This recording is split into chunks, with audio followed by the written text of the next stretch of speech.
Писмо за Кристи е насловот на мултимедијалниот настан кој во чест на професорката, доктор Кристи Бомбол, се одржа во заводот и музеј Битола.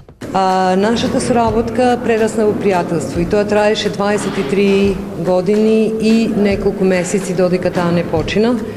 Нормално соработката на професионален план и пријателството даваат еден посебен квалитет, едни посебни димензии.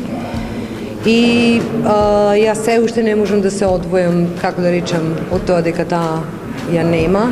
За мене таа многу значи и сакам да го искористам секој миг, секоја можност да кажам и да докажам и да потврдам дека таа остави длабоки траги во Битола, во Македонија, во Балканот, а што е најважно и во Европа. Беше одржано поетско читање според триадите на Шандор Вереш во писмото до Бела Хамваш, а воедно бидејќи Бомбол беше голем љубител на джезот, се одржа и мини концерт на Гоце Мицанов трио.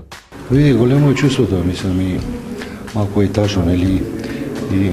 Али во секој случај прифатив да дојдам, еве сум тука и мислам дека беше одлично. Се уште сме под импресии, за жал јас лично не ја познавав професорката, но ми беше задоволство да настапаме за овој настан за неја, да свириме малку джез со професорот Мицанов и со мој драг пријател Слачо Јовев. Во рамките на настанот, авторката Славица Јанешлиева ја отвори изложбата на графики. Многу интересно искуството, бидејќи се спојуваат визуелното, аудиото и зборот, пишаниот збор. И мене тоа многу ме радува, иако настанот во својот повод е тажен, меѓутоа пак мислата е убава.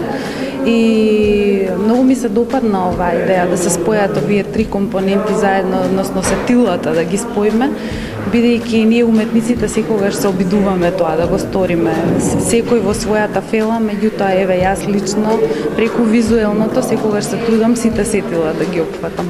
35 графики изработени во различни техники беа дел од изложбата.